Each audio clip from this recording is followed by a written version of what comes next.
जयकारा बोलिए श्री गुरु महाराज की जय। श्री परमहंस सत्यार्थी जी महाराज की जय। श्री परमहंस सत्यार्थी जी महाराज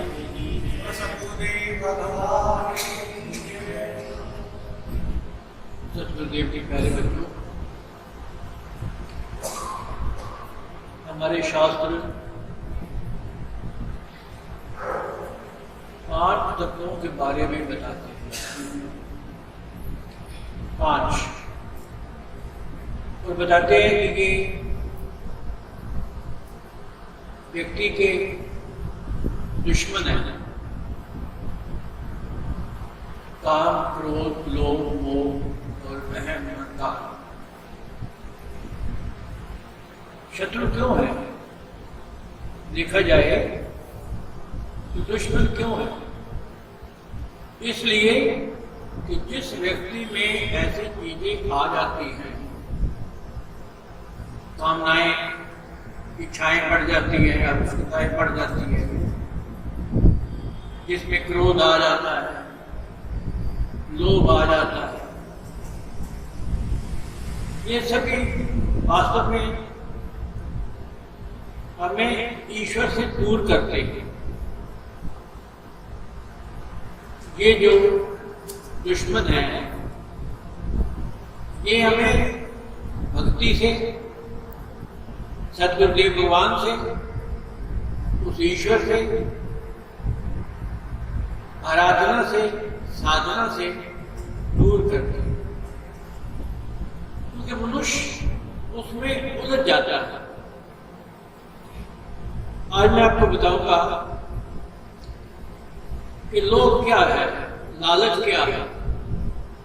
एक्चुअली जो लालच है, लोभ है, वो जहां तक मैं समझता हूं, is a habit of hoarding, इकट्ठा कर लो। आवश्यकता नहीं है, परंतु इकट्ठा कर लो।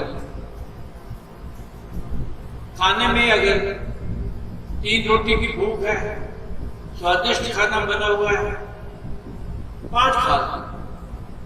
बहुत सारी चीजें बहुत खा लो, खाने में लो, रखने में लो, हर एक चीज में लो। हमें इको में पढ़ाया जाता था, इकोनॉमिक्स में, कि वांट्स जो होती हैं या इच्छाएं जो होती हैं, आवश्यकताएं, वो 3 प्रकार की होती हैं। एक तो होती है नेसेसिटी, आवश्यक आवश्यकताएं। मनुष्य को कपड़ा भी पहनना है, मनुष्य को खाना भी खाना है, मनुष्य को रहना भी है, मनुष्य को समाज के कार्य भी करने हैं। यहाँ प्रभु इतना धन दीजिए, यहाँ में कुटुंब समाये, मैं भी भूखा ना रहूं, मेरा साधु भूखा न रहे। हर चीज की लिमिट, आवश्यकताएं आवश्यक जो होती हैं, वो तो हर मनुष्य को चाहिए भाई, उसके बिना तो रह नहीं सकता। दूसरी प्रकार की आवश्यकताएं होती हैं हमारी आरामदायक, उसमें मनुष्य आराम फील करता है, सहजता फील करता है।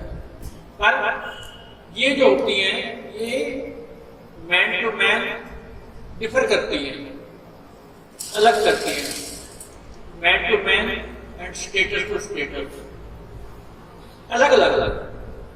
एक व्यक्ति की आवश्यकताएं थोड़ी हो सकती हैं, दूसरे व्यक्ति की आवश्यकताएं थोड़ी सी ज्यादा हो सकती हैं, तीसरे प्रकार का व्यक्ति की आवश्यकताएं थोड़ी सी और ज्यादा हो सकती हैं। होर्डिंग नहीं, इकट्ठे नहीं करना, मतलब कि जिससे उसको आराम मिल जाए। एक तो एक भी होता है, एक नौजवान बच्चा है, उसे आराम की आवश्यकताएं इतनी नहीं चाहिए।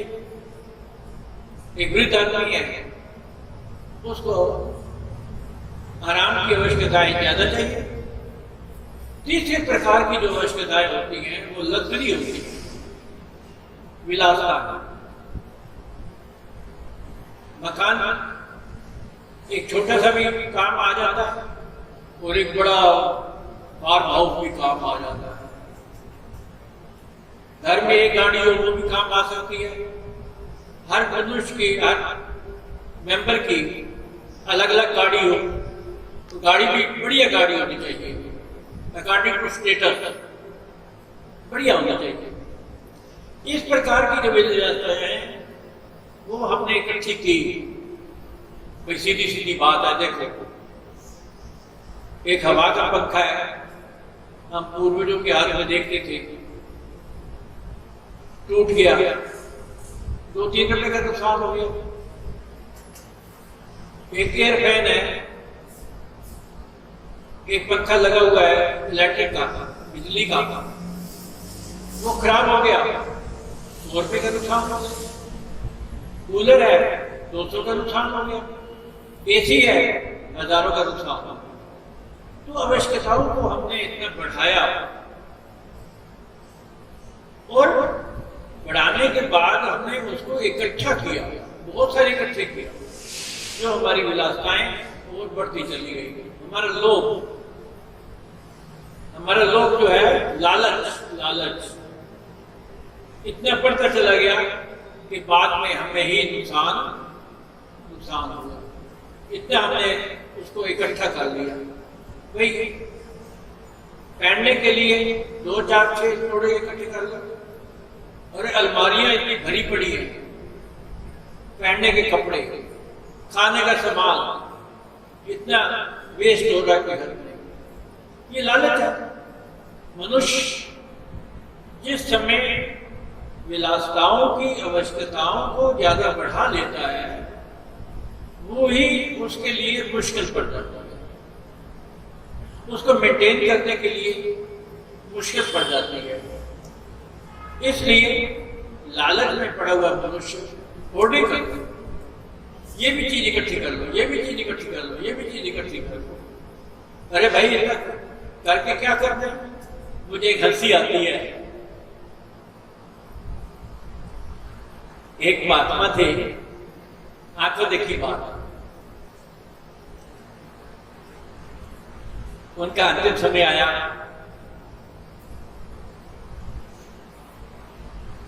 जिस समय उनका शरीर पूर्ण हुआ, उनको समाधि दी गई, उनका बिस्तर देखा गया, तो जो बिस्तर का गद्दा था ना, उसके नीचे नोट मिले। वाह भाई वाह, बहुत सारा खाने पीने का सामान मिला, बिस्कुट, टाफियां, ये वो नमकीन, इतनी होर्डिंग कर। अरे फल का भरोसा नहीं है।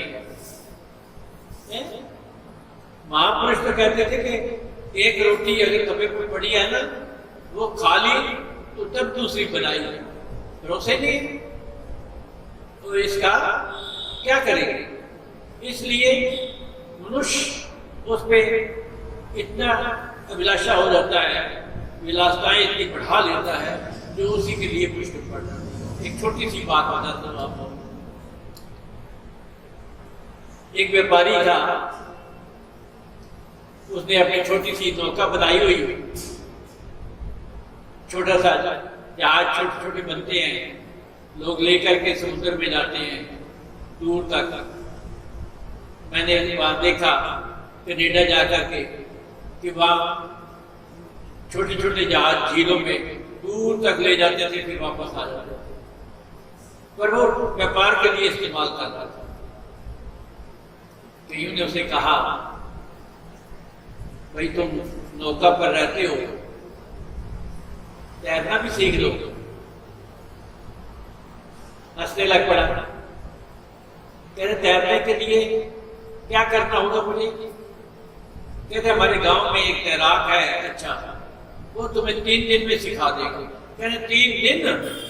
अरे 3 दिन में तो मैं कितना व्यापार कर लेता हूँ, इतना टाइम क्या है मेरे पास? इतना टाइम नहीं है, इतना टाइम मैं निकाल नहीं सकता, इतने में तो मैं कितने ही पैसे कमा लूंगा। उन्होंने कहा ये तुम्हारे काम की बात है, बाहर जाते हो तुम, तूफान आते हैं, बाई चांस कोई ऐसा तूफान का वक्त आ जाए तो तुम्हें तैरना पड़े तो तुम तैर करके अपनी जान तो बचा दो। नहीं नहीं, मेरे पास इतना टाइम नहीं है। लालच, लोभ। मुझे अपने परिवार के लिए टाइम नहीं है तो मैं तैरना सीख लूँ। तैरना सीखने के लिए 3 दिन मैं नहीं कर सकता। फिर उनको कहा गया तुम ऐसे करो, 2 कनस्तर ले लो खाली, और ऊपर से उनको बंद कर दो। जब भी तुम्हें कोई प्रॉब्लम हो उन दोनों को इकट्ठा जोड़ के उनके सहारे पर किनारे पर लग जाओ, खाली कर देना। चल गया, हाँ ये बात तो ठीक है, खाली के रस्ते तो मैं लेकर कर सकता हूँ। उसने खाली के रस्ते ले लिए, अपने पास रख लिए मौका पे। जब भी कोई तूफान आए, जब भी कोई प्रॉब्लम हो तो मैं ऐसा करके किनारे पे चला जाऊँ। परंतु पैसा इकट्ठा करने के लिए उसने कई कनस्तरों में असरफियां भरी पड़ी, धन भर पड़ा। आखिर एक समय आना था, आया तूफान आया, उसने देखा कनस्तर कहाँ है, खाली कनस्तर पड़े हुए, और साथ में 2 कनस्तर असरफियों के पड़े हुए भरे हुए। कहने लगे मरना तो है ही, अगर जी गया मैं तो कम से कम इनको क्यों छोड़ू। उसने खाली कनस्तर छोड़ दिए और भरे हुए कनस्तर उठा करके नदी में कूद गया। एक तो अपना भाग और एक कनस्तरों का भाग, डूब गया, मर गया।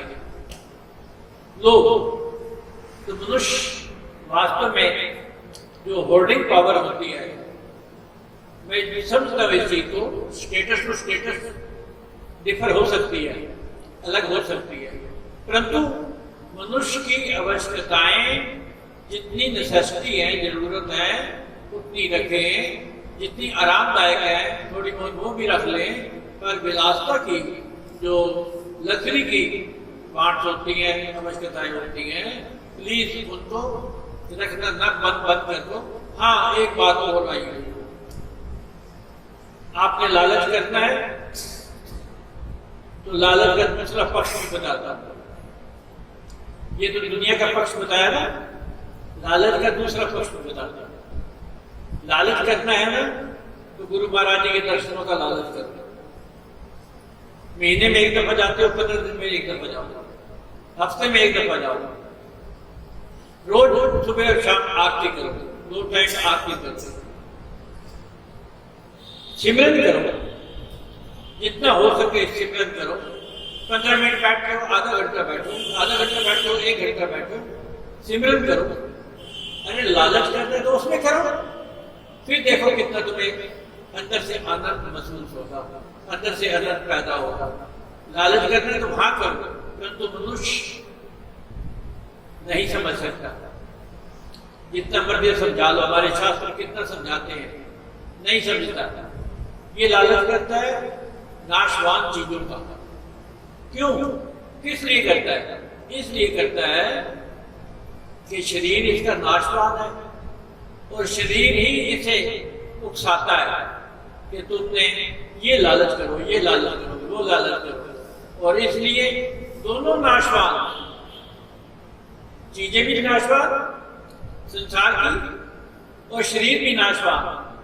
तो शरीर अपने आराम के लिए, शरीर अपने लोभ के लिए, शरीर अपने लालच के लिए ऐसी चीजों को वशकता करती है। काश ये अपनी आत्मा की पुकार को भी सुनता था, आत्मा को भी कहता है कि जो तेरी आवश्यकताएं हैं वो मैं पूरी करता हूँ, तेरी जो जरूरतें हैं वो मैं पूरी करता हूँ। तुझे मैं अपने पिता से, सदगुरुदेव भगवान से मिलाने की कोशिश करता हूँ। फिर देखो वो लालच अच्छा है या ये लालच अच्छा है। दुनिया का लालच तो फिर भी खराब हो जाएगा, मिट जाएगा, नाशवान है। पर जो सदगुरुदेव भगवान जी के दर्शनों का लालच, सिमरन का लालच, सत्संग का लालच करो, सत्संग में जाओ, तो ये लालच है, ये नाशवान नहीं है। इसलिए मनुष्य, मैं आखिर में जरूर ये कहूँगा कि मरने के बाद पैसा नहीं, धर्म साथ जाता है, और उसी को इकट्ठा करने की कोशिश करो। सदगुरुदेव भगवान आपका भला करेंगे। हरि ओम तत्सत, हरि ओम तत्सत। भगवान की जय।